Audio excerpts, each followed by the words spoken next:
Welcome to this week's live. Welcome to the Waterfowl Den. My name is RD. Welcome to the YouTube live and the podcast. Today we got a new guest on, and he's from the great state that we're in, South Carolina. He's right up the road from me. Never knew it. And today we got Mr. Ray on. He is with Bright Eyes Lights, and we're gonna learn about all kind of hunting lights, all kind of other stuff. He's already told me some stuff that we're gonna talk about that I didn't even know about. So it's gonna be an adventure for all of us. And so let's get to it. Welcome, Mr. Ray. Welcome to the Waterfowl Den. Welcome to the half boat. Yes, sir, RD. Good to talk with you. Good to meet you. See what's going to happen with this thing. Kind of a new thing for me. Never done a YouTube live. Done several videos and things, and some podcasts. But this is a new adventure for me, and glad that you thought enough to have me on this evening. Yeah, I appreciate it. Like I told you earlier, I was out hunting with a buddy of mine. We was making a video, and he's like, "Hey, let me show you this light and all these features of this light." And I was blown away with it. And he was like, "You do know he's only like 30 minutes from you?" And I'm like, "Man, that's the craziest thing ever. Never knew that." So it's a small world. Oh, for sure, absolutely. You never know. Like I say, down Lancaster where you're from, there is a lot of coon hunters, a lot of deer hunters, a lot of all kind of hunters, really. Right. So I'm actually a member of a big club down there that I hunt in Lancaster County and Kershaw County quite a bit. So yeah, interesting. So tell us some background history. Like, how'd you get started? Well, Okay, I guess we kind of need to know who you are first. Okay, well, And I'm then actually what you got? I'm actually a retired chemist in the nuclear power industry. I worked for Duke Energy for 21 years as a nuclear chemist at the power plants, and it was a really good job. And what most people don't understand these days and times is chemistry is not about mixing two chemicals together anymore and seeing what's happening. Chemistry nowadays is all electronics. It's all done just about, very little wet chemistry done anymore. All electronics and resin columns and separation and reading conductivity and determining elements down to the parts per billion, parts per trillion. Using that, it can be kind of complicated, but it's really simple. And so I got started in electronics doing that. And I got to be 42 years old, and I had started Bright Eyes when I was 35. I actually saw some lights and saw some stuff that I thought I could make a lot better. And I started when I was 35 years old. I built my first one. I thought if I could go down to the Grand American Coon Hunt and sell a few, maybe do 50,000 a year in sales, I could make a little extra money and it'd be great. Well, I went to the Grand American the first year and sold everything I had on Friday, came home, stayed up all night Friday night, built everything I could, took it back, sold out again on Saturday. And our first year, we did about $250,000 in sales. Wow. So, yeah, then we just kind of kept on with it and kept on with it. And sales had grew to, I don't know, around $1 million a year in sales when I was 42. And Duke offered everybody in the company a retirement plan. And I just thought to myself that, with what they were offering me, they were going to pay me for a couple of 3 years to leave. And they weren't trying to get people my age. They were trying to get the older guys to retire. But I went on and took their offer and retired then and started doing Bright Eyes full time. And we've grown Bright Eyes into a relatively decent company, about $2 million a year in sales on average. I do all the design work, the R&D work. And I have 4 employees that build the products for me. I have them, the parts and things. We get all the parts in from different places. Some of it's USA made. Some of it you can't get in the USA. You have to import it. There's nowhere to get it. And all your electronic components now, none are made in the USA. That's So right. we have to do what we can do to get the parts that we need, and we build the product. Though the product is completely built right here, and I'm really proud of it. It's been a good company. Like I say, I'm 63 years old now. I started the company right around when I was between 33, 34 years old, when I kind of kicked it off and got really serious when I was about 35. And it's been a good deal. I'm kind of one of these guys that's a jack of all trades. I can do practically I can wire, weld, plumb, whatever you need me to do. And, just kind of put good common sense to the principles that were needed, and my knowledge of hunting, particularly raccoon hunting. I was able to bring to market products that the raccoon hunters just love, and they have to have. I have a tremendous base of coon hunters that follow me buying my product. Right. And that's what me and my buddy was doing. We was raccoon hunting up till, I don't know, I think it was like 2 months ago. I'd never been raccoon hunting. And when we said, and when I made the video, it was raccoon slash dog training. We didn't kill anything. He has a new puppy. We were training the puppy. Got it on video. The puppy's first tree in. I mean, it was, in my eyes, I've never seen the equipment like his collar, and you could see when the dog was treated. Everything about it was really awesome. I didn't know how bad out of shape I was, but it was really awesome to take in and record, and that's when I Well, saw as you your can light. tell, RD, the coon hunters, it's not a thing about the raccoon that they Right. care about. It's Yeah. all about the dog. It's Yeah. all about the dog. People don't care one thing about killing a raccoon. I mean, you kill a raccoon, you can't treat him again. You're done with him. That's right. So most people don't really concentrate on taking the game anymore. It's all about the dog and training the dog and getting the dog to do what you want him to do. And it's come a long way. I can remember, back in the late 60s, early 70s, my dad, we hunted gray black and tan dogs. In other words, they weren't registered. They were mixed dogs, Walker dog, black and tan mix mainly. And, they were pretty good dogs, but you'd have to go through 100 to find one that would bark up a tree. All of them would run a track really well, but very few of them would look up. So there was a lot of dogs culled during that time due to that. And nowadays, I'm going to say back in the 80s, maybe the early 90s, we got to where we had a very balanced dog. We had dogs that were equally trackability and equally treeability. And nowadays, we went the other direction, and we got plenty of dogs that can tree and tree hard, but they don't track as well as they used to. So it's the evolution of the dog, and I've actually watched it with my own eyes. Right. And that we were talking earlier, I'm a big hunter of anything that got wings. And like you said, it's not really about the hunt. Man, the spending time with buddies, that's why I don't really enjoy deer hunting, because you can't talk to anybody. While me and my buddy was walking out there watching them dogs, we were talking. It wasn't all that quietness. We can have like friend time, catch up, how you been, stuff like that. We was watching the dogs. That's just like duck hunting. You get out there, yeah, we might be hunting, but it's more about the friendship and the eating the breakfast, eating the lunches after, the friendships. Well, the fellowship of coon hunting is, or any kind of hunting, you just mentioned it, any kind of hunting is, to me, as I've gotten older, that absolutely means more to me than anything. Yeah.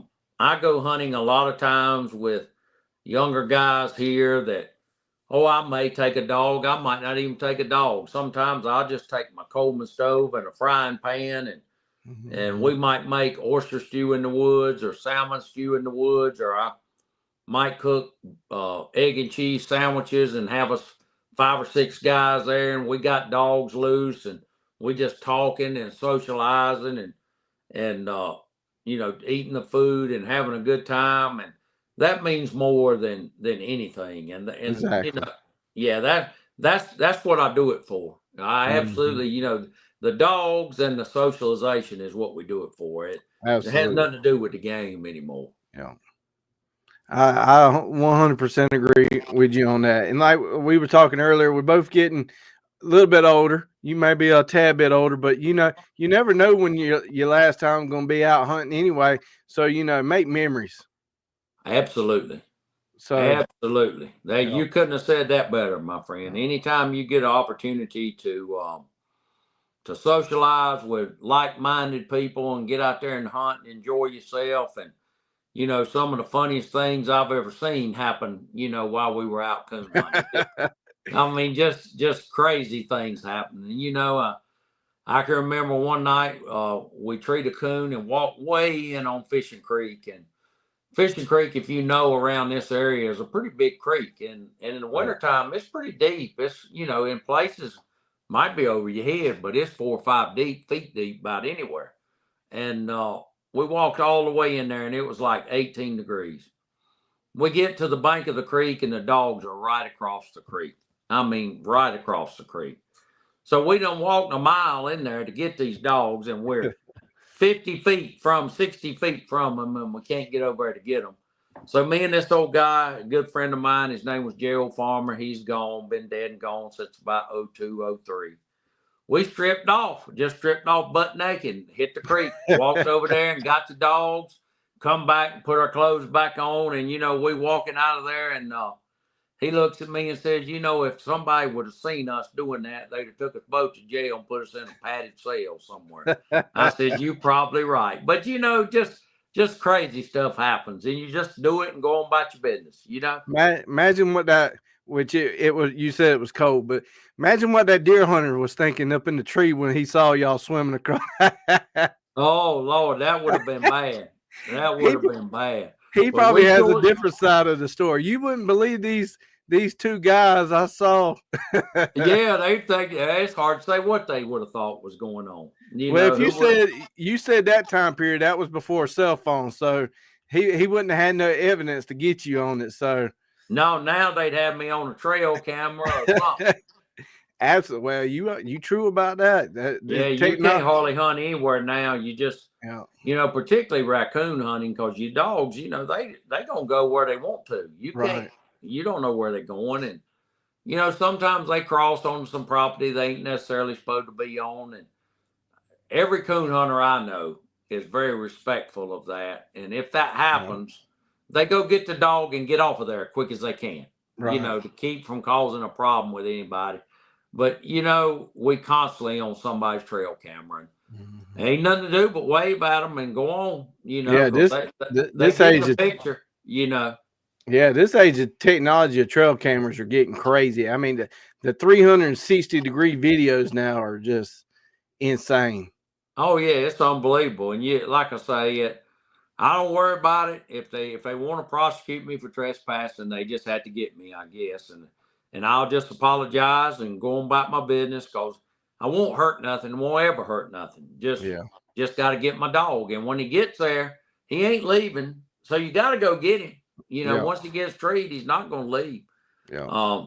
But you know what? I've been hunting all my life. I'm 63. I've been hunting, 50 years. And in all those 50 years, I've never had a trespassing ticket. I've had people come down and talk to me.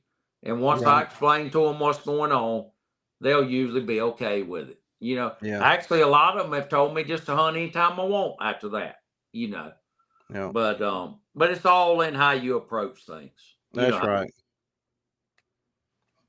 So I got you on the show to show off and introduce some of your lights.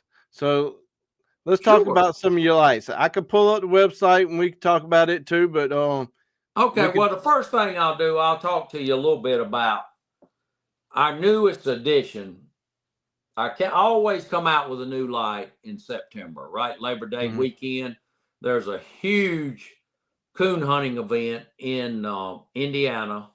that we go to in Richmond, Indiana. It's called Automos. It's put on by the United Kennel Club. I ain't gonna say it's the largest, but it's really close to the largest. There's about 2 or 3 that are real close together. But it's a huge event to kick off the season, and I always have a new product to take to that event. Well, this year I was able to actually take an unbelievable product to the event, a product that is twice as bright in all phases of what I had been building. And when I talk about the phases, I'm talking about when you look at a coon hunting light, you have main beam, and then you have auxiliary lights, different colors, red or white or amber. And then my products actually have a laser beam built into them as well. A green laser beam that actually at night draws a line to where it's hitting. And it's a pretty cool thing to see. And what the laser beam is mainly used for is to show other hunters the game after you find it. You can, put the laser beam on it and say, there it is right there. But anyway, and I'll pick one of these products up and kind of show it to you. I'll back up on the camera where you can see it a little bit. But this is my newest product from September. It's called the Heat Seeker XP edition, the Heat Seeker Pro XP. And what XP stands for is extra power. When I started talking about it getting twice as bright, I tried to think of something I could name this light without, having it crazy. So I just said, I like XP. Let's just put XP on it. And it worked really well. But what this thing does, if you can look at the front of it, here, I'll kind of show you the front without it on where you can see. But obviously the middle here is the main beam. The biggest light is the main beam. Super, super bright, right around 350,000 lux, which is crazy bright. Then these 2 outer lights that you see, the 2 highest ones outer, they are white walk lights, used mainly for just walking through the woods. They are so bright that a lot of people never use the main beam. They just use the white walk lights to even shine their trees with. The next light is an amber light that's used a lot of times, looking for coon eyes some, but mainly for walking in the woods at dark when the bugs are out, because the bugs don't get toward the amber light near as much. And then the 2 larger lights here are red. And what the red is good for, particularly in raccoon hunting, the raccoon's eyes up in the tree will just glow crazy red when you hit them with this red light. There's just no question about him being there. Then the middle that you see here is the laser beam. So I'll kind of go through and show you how this works. I hope I don't blind the camera as I do this. But the main beam is 1, 2, 3, 4 clicks, and it is super bright. You can see the difference between when you went to that high beam. You can see the reflection difference. All right, and then you go to the auxiliary lights, and there's 1 click on the walk light, 2, 3, 4 on the walk light. So you can see it's super bright as well. Then I click it down to the amber light, and that's the brightest setting, and then 3, 2, 1, and off. And then you click down once again, and you get the red setting, 1, 2, 3, 4. So as you see, you have full control of this light. You have 4 settings of everything on it. And then I'll turn on the laser beam, and I don't know if you can see that on camera or not, but you can see when you turn it on. Yeah, you can see it. Yeah, I'll just kind of hit it back and forth where you can see it. But this light is there is nothing on the market that even approaches the brightness of this Heat Seeker Pro XP edition. So while you got that light there and you just went over the lights, what are you talking battery use? Oh, wow. How many hours out like each one? It's got it comes standard with about a 7.5 amp battery pack in it. These auxiliary lights will burn probably 8 hours wide open, and on the lower clicks up to 3 days, 4 days. The main beam will burn probably 5 hours wide open, and on the first click, probably a week. It'll burn a long time, a really long time. And the base is fully rechargeable. Comes with the charger and everything. And we're seeing. I've been using this type of battery now since about 2016, and we still see batteries every day. They're 10 years old, still in service and doing well. That's pretty impressive. Oh yes, lithium batteries. All of them are what's called 18650 lithium batteries. Some of our lights we use 21700s in, but all of it is just lithium ion batteries for the lightweight and a lot of power. Mm-hmm. Lithium's come a long way too, and super light. Well, all your drills, anything you go buy at Lowe's to do any kind of work with, it's got a lithium battery now. Yep. So that's our even the new bass boats are coming with lithiums.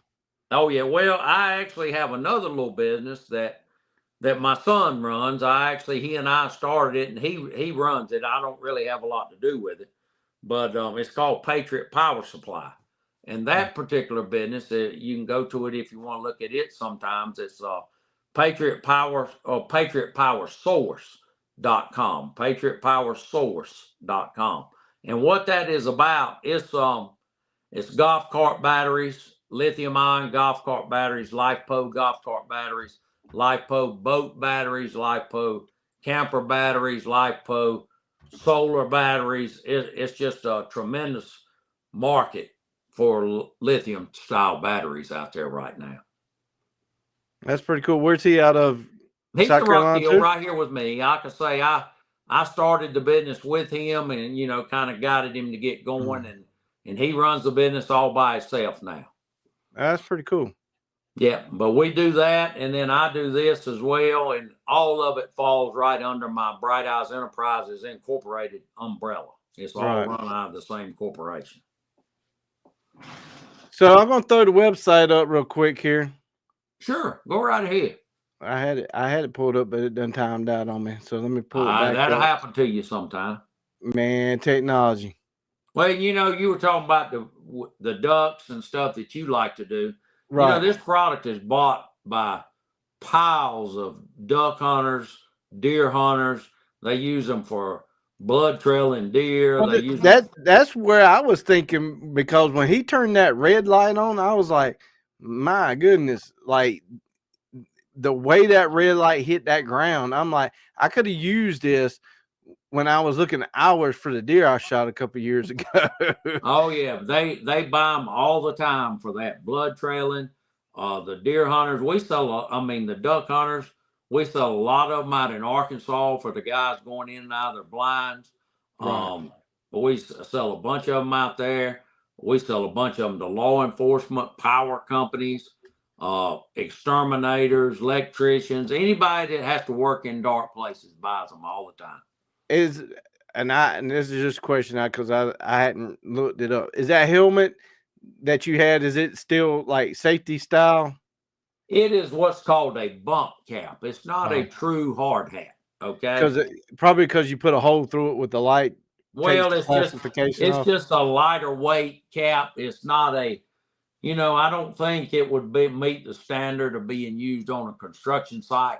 Right. We have built them on, like Duke Energy has bought hundreds of these things for their medical emergency response teams and things. And we put them on particular helmets that they use for that. But these particular helmets they're called safety helmets, but they're what's called a bump cap. They're not really considered a hard hat, like a work hat. Right.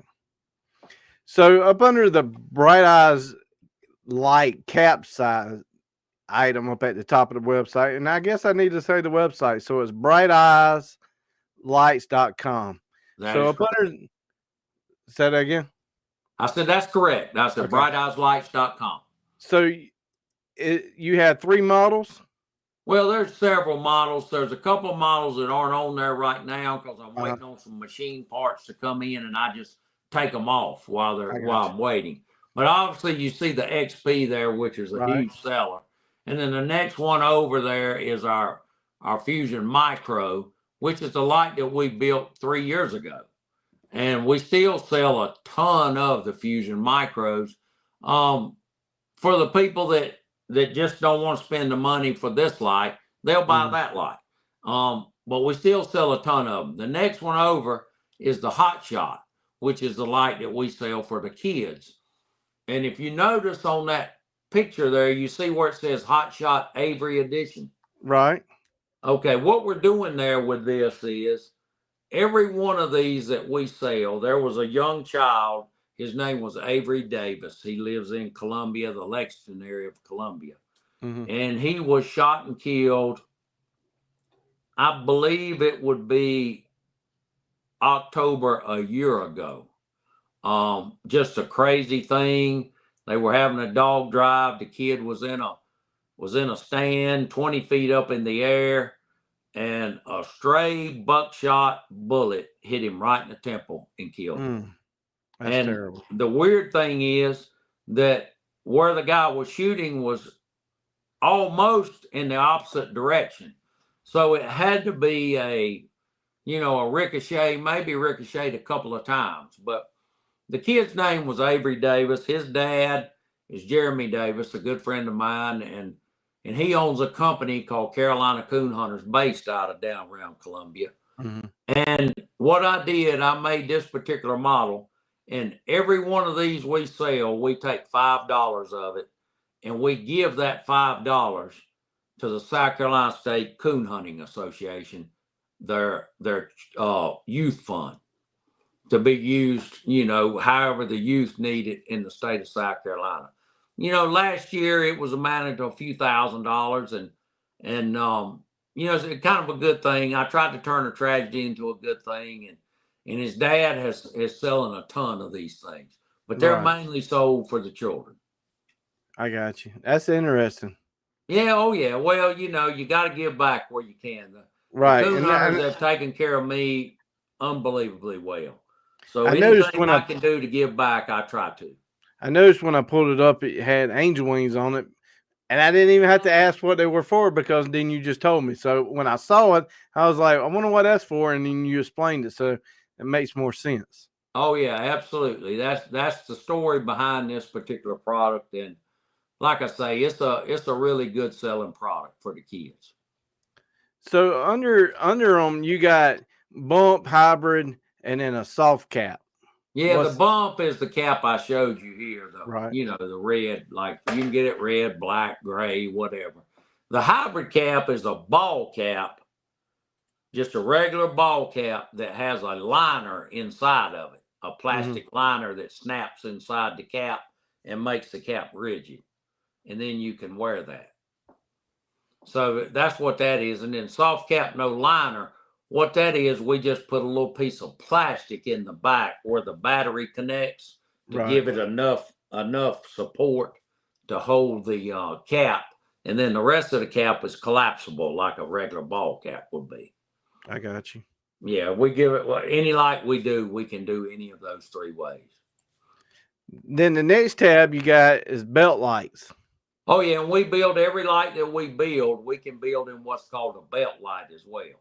Back in the day, that's what everybody had. There was no such thing as a cap light. Everybody bought belt lights. And you can see, the first one, the third one, and the fourth one there, all of those lights are built in a really small box, and they have a clip on the back of them to where now that's the one that's not built in the box, small box. That's the only one that's not. I can go to the other one. And they no worries, but it's got a little clip on the back, and you can snap it on your belt or in your pocket or put it in your hoodie. If you got a place to put your hands in your hoodie, people stick them in there. It's just the same light. It's just got a longer cord on it and not on the cap. A lot of guys throw them over their shoulder and different things.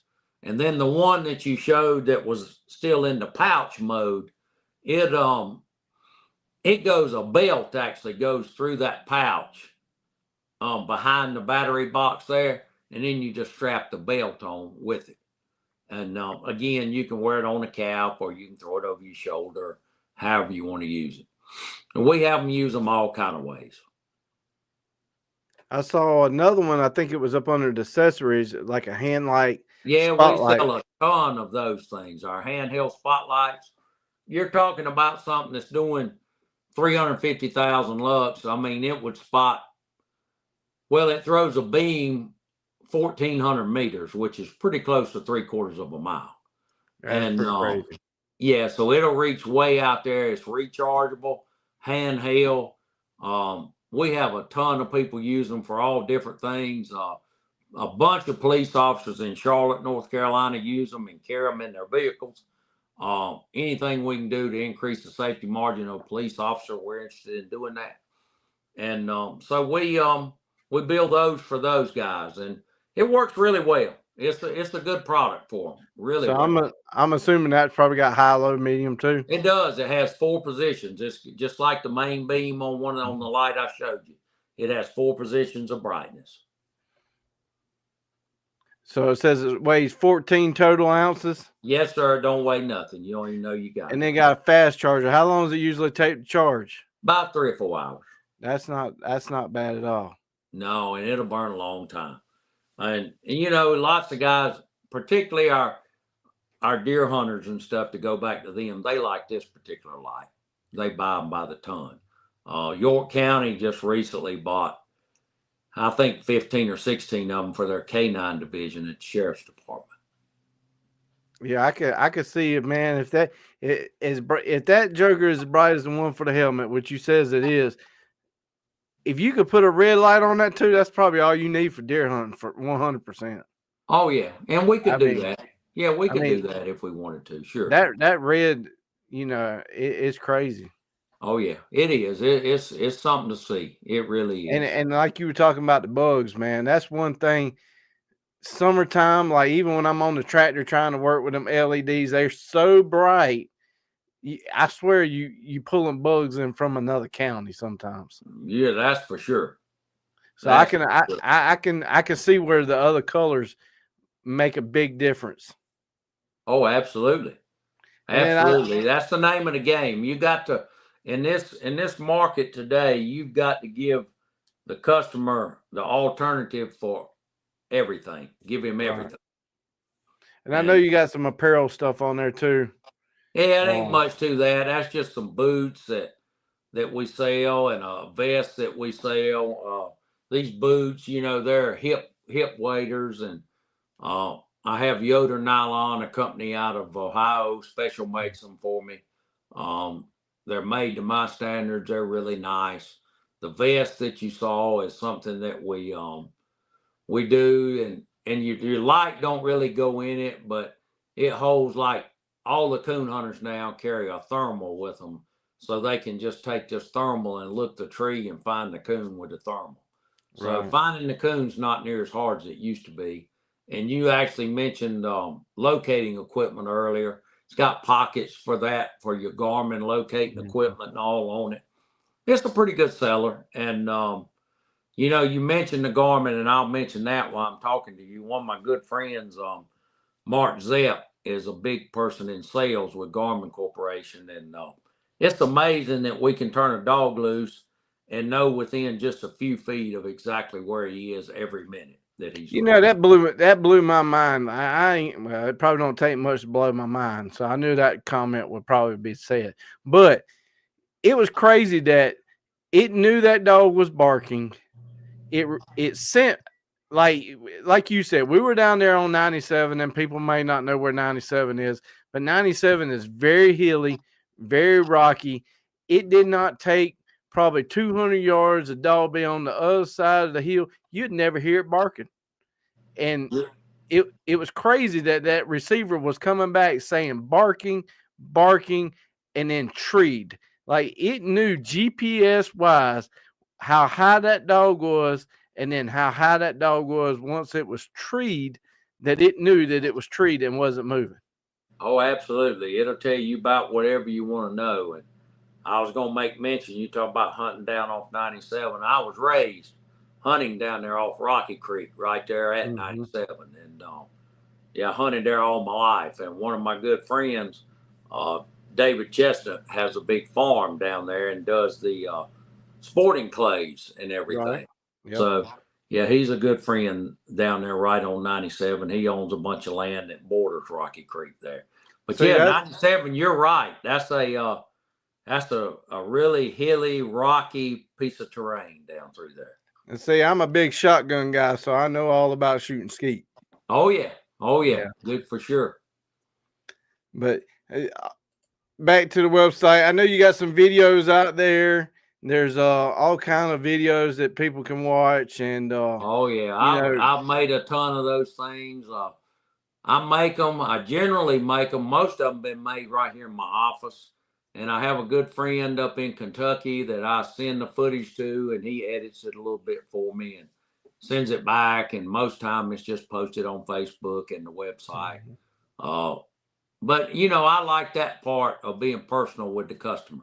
You know, right. where they can see what they're looking at, what they're getting, and it's been a big hit. It's been a big hit. That's something that I do that none of my competitors do. This type of advertising, you know, where they take their product and get in front of their customer with it. And you know, I started doing YouTube 2.5 years ago, and man, the people I've met, I mean, hunting is a small community anyway. It's a small niche. You know, the people that hunt, you can find a hunter, and like me and you know, I've never met you, but man, we could talk hunting all day long. You Oh know, yeah, ain't no that's just problem. something that hunters can do, you know. Oh, you a Sure. hunter? Let me tell you about whatever season's in. Oh sure. You're So exactly right. And you know why I've got this ability to make them talk here on your YouTube channel for just a minute. I want to talk about some things that don't have nothing to do with business, if that's okay with you. yep. And it's nothing, you know, nothing earth shattering, nothing of major consequence. But one thing I want to talk about is the state of South Carolina, where you live, where I live. Um, I just recently was put on the board of the South Carolina Sporting Dog Association. And the president of that association actually lives in Kershaw County, adjoining Lancaster County. His Right. name is Paul Caskey. A lot of people know him. You may know him. But anyway, they put me on the board. They put a beagle guy on the board, a bird dog guy on the board, because in the past, this association was mainly associated with deer dogs, uh, fox dogs, that type of thing. So they wanted to appeal to the entire sporting dog society of South Carolina.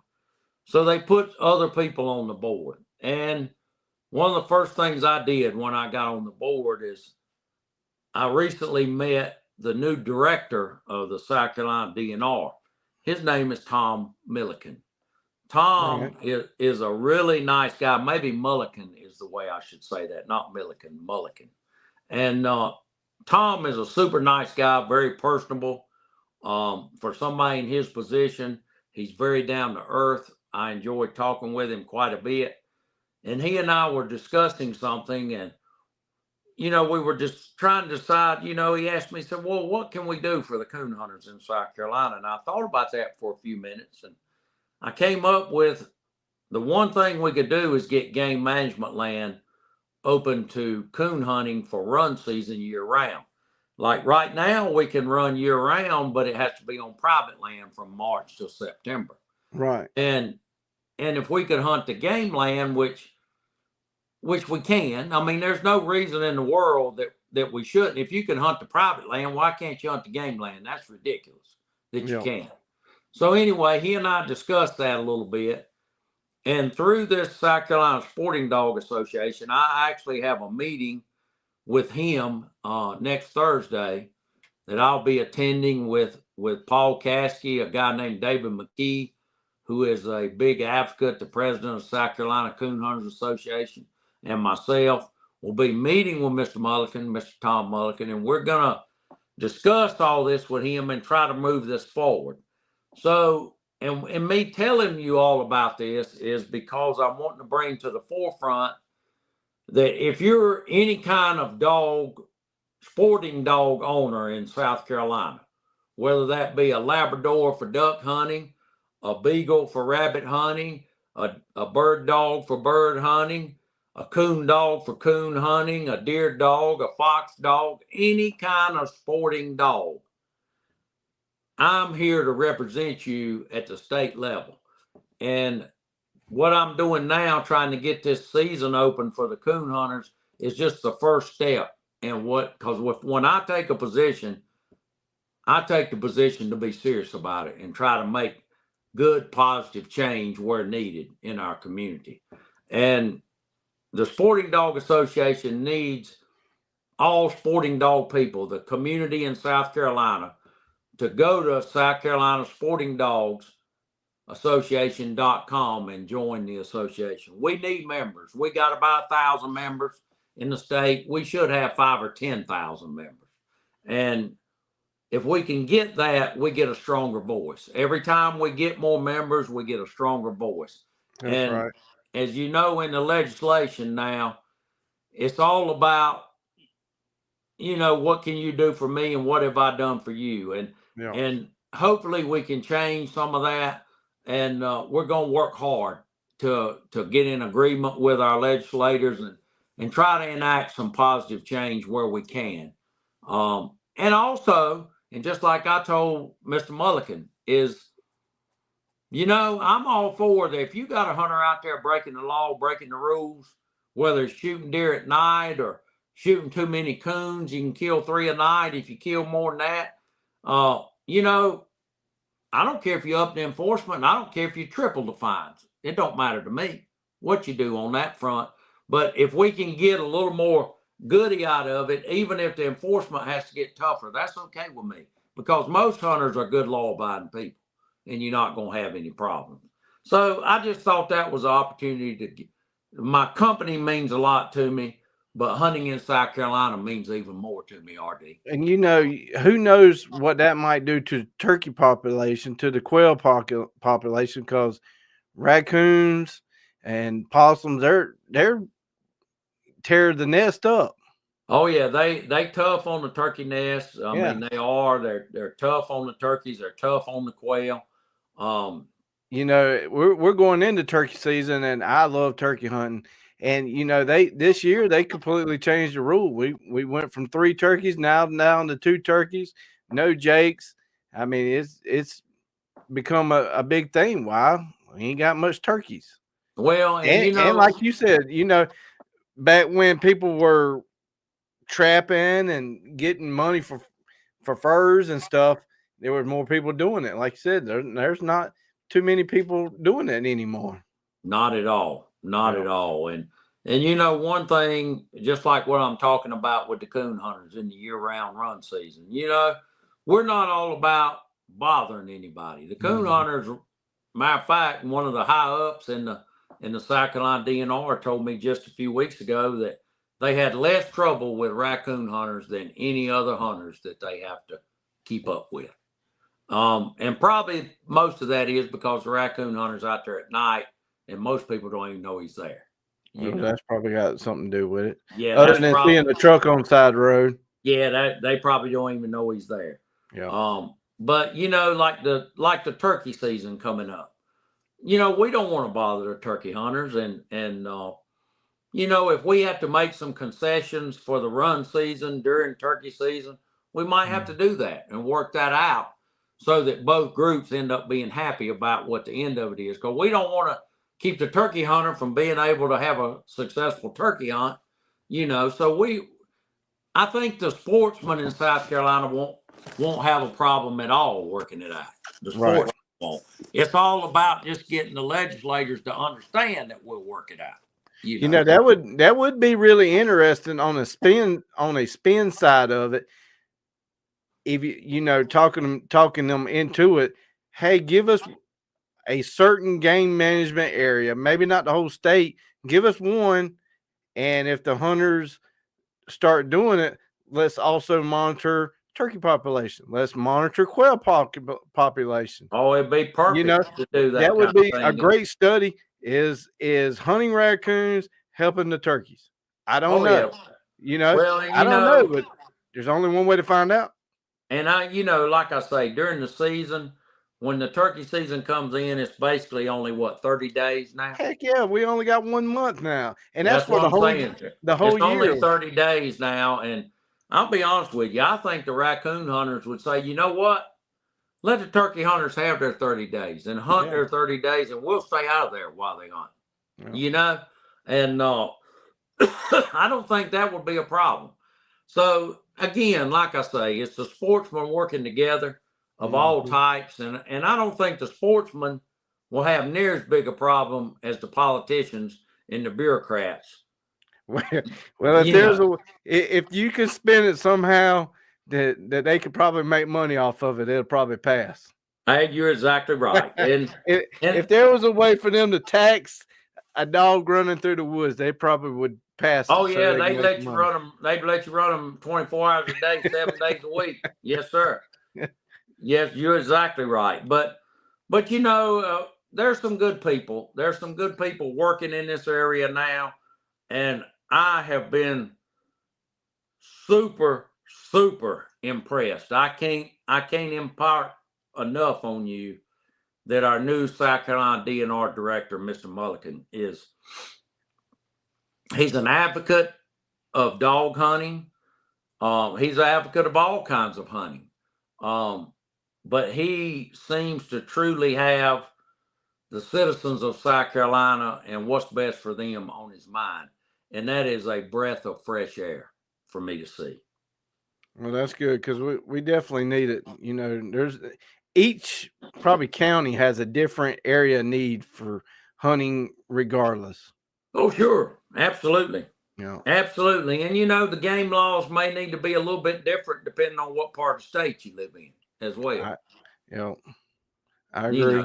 You know, it just, and we can get all that figured out, and they've got a lot of that figured out already. But you know, like I say, I met this guy and I'm excited about him. I'm excited about what he seems to stand for. I'm excited about taking a position on this board. I hope to be able to help the hunters of South Carolina any way I can. Yeah, I got a Boykin. Boykin Spaniel. There you go. And there you go. I'm surprised you like to duck hunt. I'm surprised you don't have a lab. Well, you know, Boykin's next best thing to a lab. Yeah, they nice. I've seen some good Boykins. I mean, she is super smart, and you can definitely tell she's got some bird dog in her. She will lock up on something and point, but you know, she's a non-registered. I went all the way to Georgia to get her. She fully Boykin, but she's not registered. I'm telling you, that's one of the smartest dogs I've ever had in my life.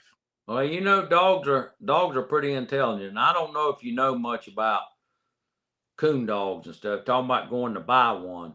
Do you know that there's routinely now raccoon dogs that sell for $30,000, $40,000, $50,000? That's crazy. I do know my buddy went all the way up to Ohio to get his and takes the breed up in Ohio. So yeah, it's crazy. I do know it is a big deal and a big industry.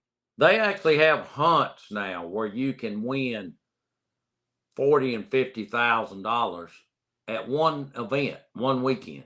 That's crazy. Yeah, I mean, it's unbelievable what the industry has turned into. And really, you know, something you mentioned earlier, it's the Great American that's in South Carolina, right? The Grand American is what Grand American, and it's in Orangeburg.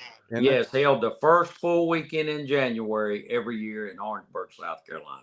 And I personally have never went, but I do know it's massive. Yeah, you need to go. It's a sight to see just to be there. You know, I hear people, it's kind of like a show, but it's also like a tailgate flea market kind of deal too, where people, you know, are selling dolls, puppies, all kind of like ammo, gun, like antique. You can find practically anything you want there. They got it. And, you know, it is the single biggest money maker for Orangeburg County every year. That hunt is. Well, I mean, I can believe it. There ain't nothing else in Orangeburg other than Santee.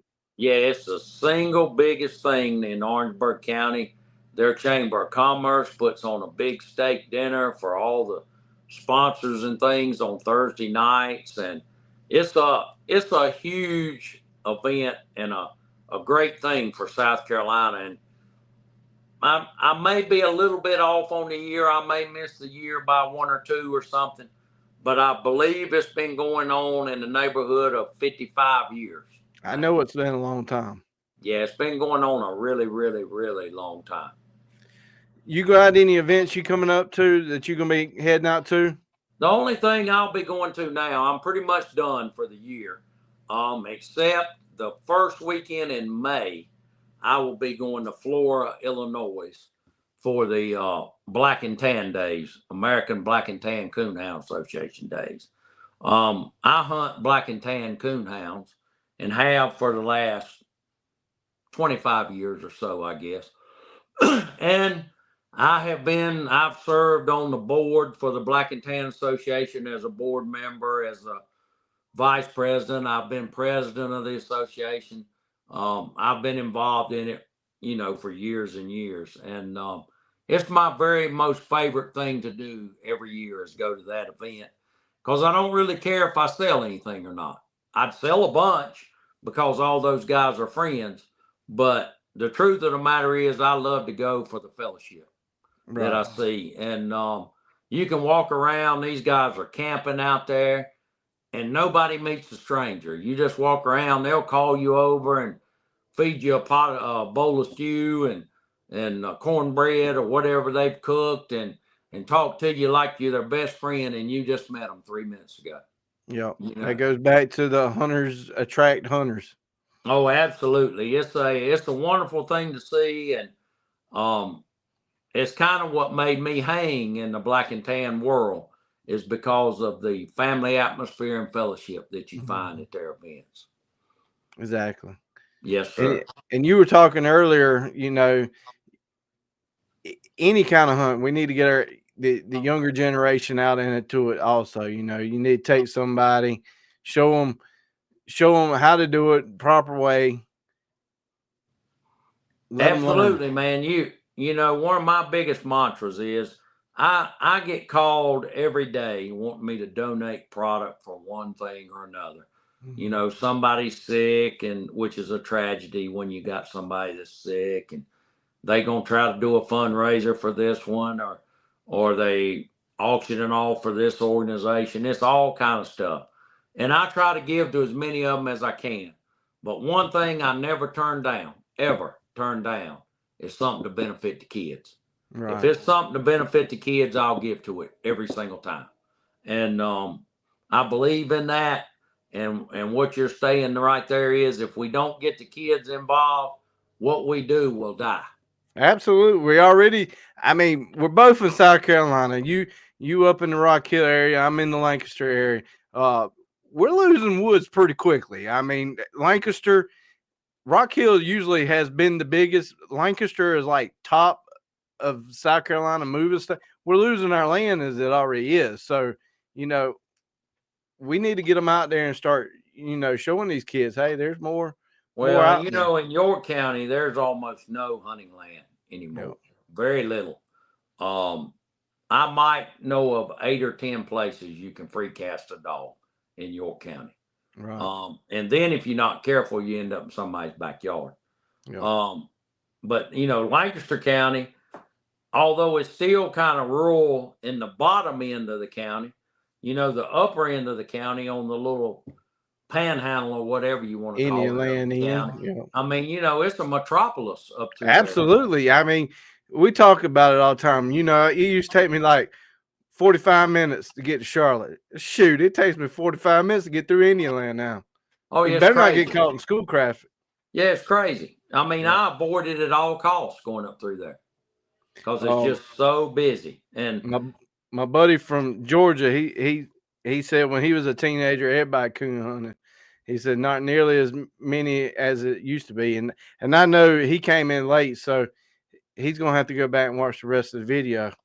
Oh, yeah. Well, a good friend of mine lived out on I guess that's 160 coming out of Fort Mill and going over and tying in the 521 there. His name was Shorty Holcomb. He's been gone 10 or 15 years now, Harrison Holcomb. And me and him hunted over there all the time. He's if he was alive today, he'd probably be about between 85 and 90. He was a super good man, and I miss him every day. But we hunted over there and hunted all along the Catawba River, right there around Van Wyck. And then we hunted all up and down 12 Mile Creek there in Lancaster County. And you can't hunt any of that anymore. It's housing developments. I'm not talking about 20 houses. I'm talking about hundreds of houses. Yeah. I know what you're talking about. And I do a lot of duck hunting around Santee area, and you don't see too many. And you were talking about dogs and dogs in general.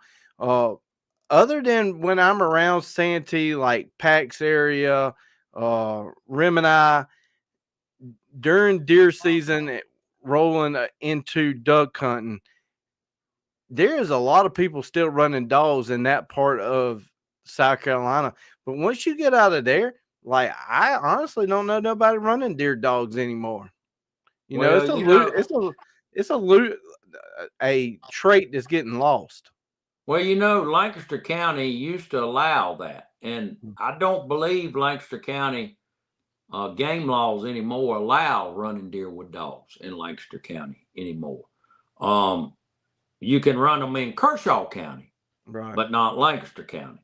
And so, that kind of knocks that down some. And in the lower part of the state, like you say, a lot of those guys run deer with dogs and run their fox dogs and that. And you mentioned Pax. I guess Pax Landing, I ain't been there in a long time. But I can remember coon hunting the property right beside Pax Landing on Santee, been right there. So, yeah, it's a small world. It's a big world, but it's a small world for all us sportsmen. Yeah. And, talking about Santee and Orangeburg earlier, a kayaker, he was kayak fishing, and he just passed away this week fishing down there in Santee and Orangeburg. There ain't no details that came out yet, but like a bass fisherman found his kayak, his depth finder was still on, and they went out the next day and they DNR located the body. But I hadn't heard about that. So yeah, wow, that's terrible. What a tragedy. yeah. What a tragedy. That's why I always tell my wife when I go kayak duck hunting. We do a ton of kayak duck hunting. We go to a lot of Santee kayak duck hunting, and we go down to the coast and do a lot of kayak duck hunting. And she's like, "Aren't you scared of the gators?" And I'm like, "Well, if I die out there, at least I like what I'm doing." Well, I actually know a couple guys.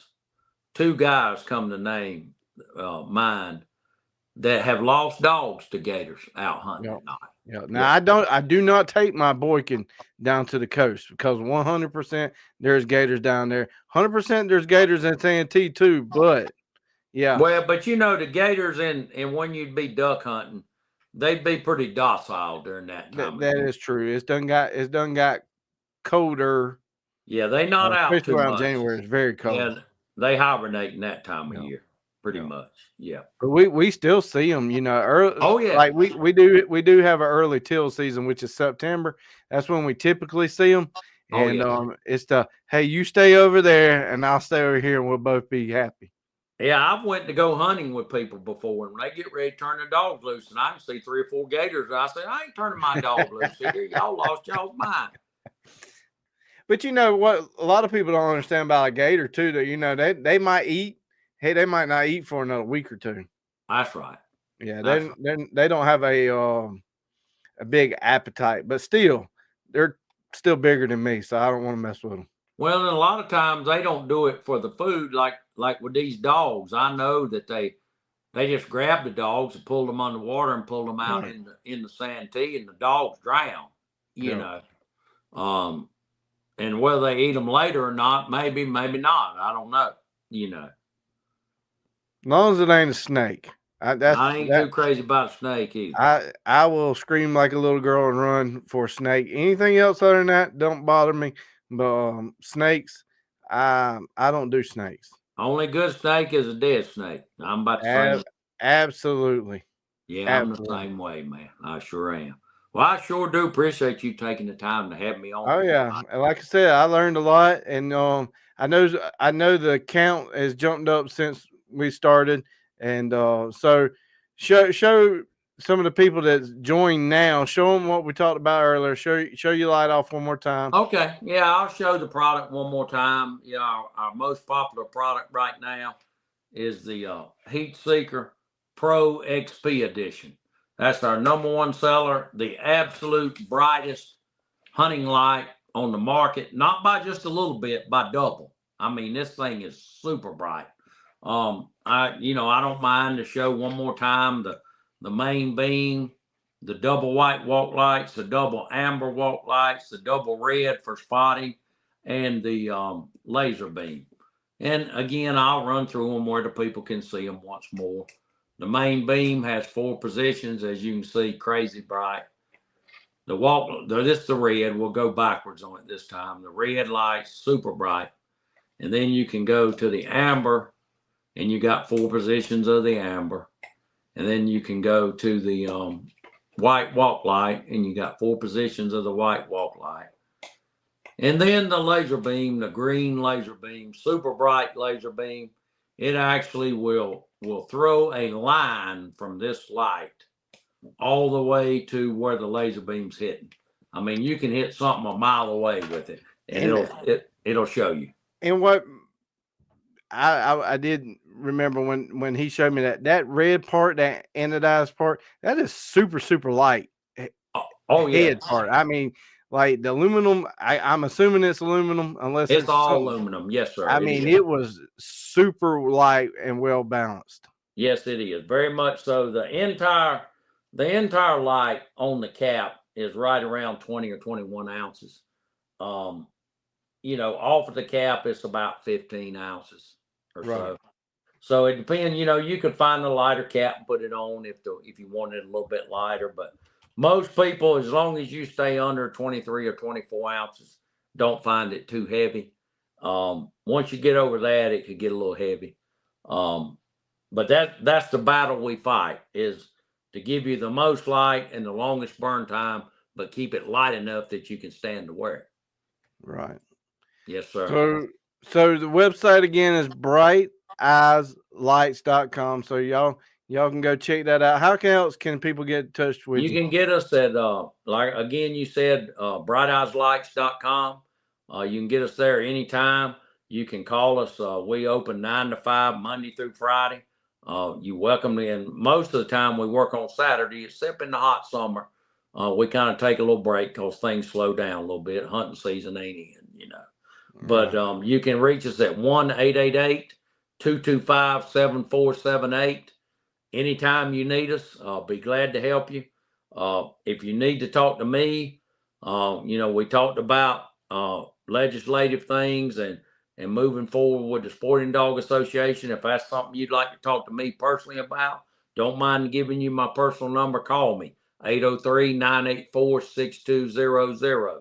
Be glad to help with you. Be glad to hear what you got to say and what your thoughts are. So, yeah, I'm here for you any way I can help you guys. Well, I appreciate you coming on. Like I said, it's all about hunting, spreading the news. Like I said, I did not even know this was in South Carolina.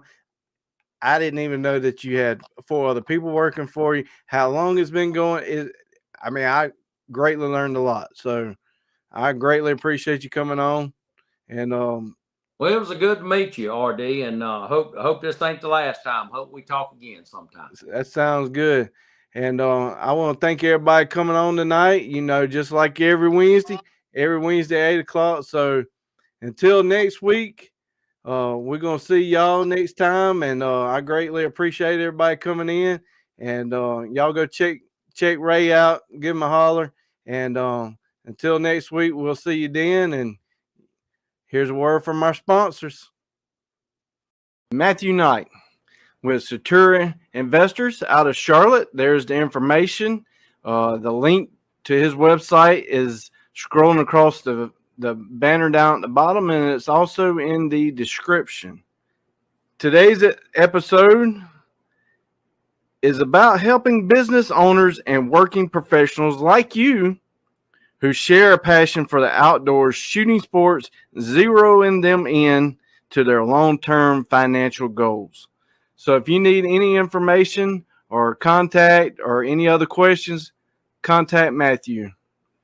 Also, go check out Salt Creek Ammo. This triple curl TSS is some of the best TSS I have ever shot. This is for waterfowl edition. It's made full waterfowl. So if you're going to shoot a species that you've been chasing for a long time, don't use no cheap ammo. You pay good money to go on a trip. You got great guns. Don't cheap out on cheap ammunition. This TSS is amazing. It's got number 7s, number 8s, and he has number 9s. So go check out saltcreekammo.com. Here you will find any kind of ammo you're looking for. He has custom loads, TSS in 10 gauge, 12 gauge, 20 gauge, low pressure ammunition. You got predator ammunition, turkey ammunition, anything you're looking for, give Keith a call. Also to the channel, Kicks Industries, most people will know them as Kick Chokes, has came on board, and I have done a bunch of series lately on waterfowl choke tubes, turkey choke tubes, deer choke tubes. So go check out Kick's website for all of the chokes that can fit your guns. Flint Ridge Hauling Service, LLC, has partnered up with the channel. It is your go-to provider for all your hauling needs. They are not just any hauling service. They are an active DOT interstate hotshot hauling provider. Flint Ridge Service, LLC, prides itself in its reliable transportation services. This team ensures that your cargo is delivered safely and on time no matter the distance. Whether you need to transport goods across the county or state line, they have the capacity and the expertise to meet your hauling needs. Equipped with a smooth riding 40-foot air ride equipped trailer and a max hauling capacity of 20,000 pounds, there's no load too big or too small that they can't handle. Look no further than Flint Ridge Hauling Service, LLC.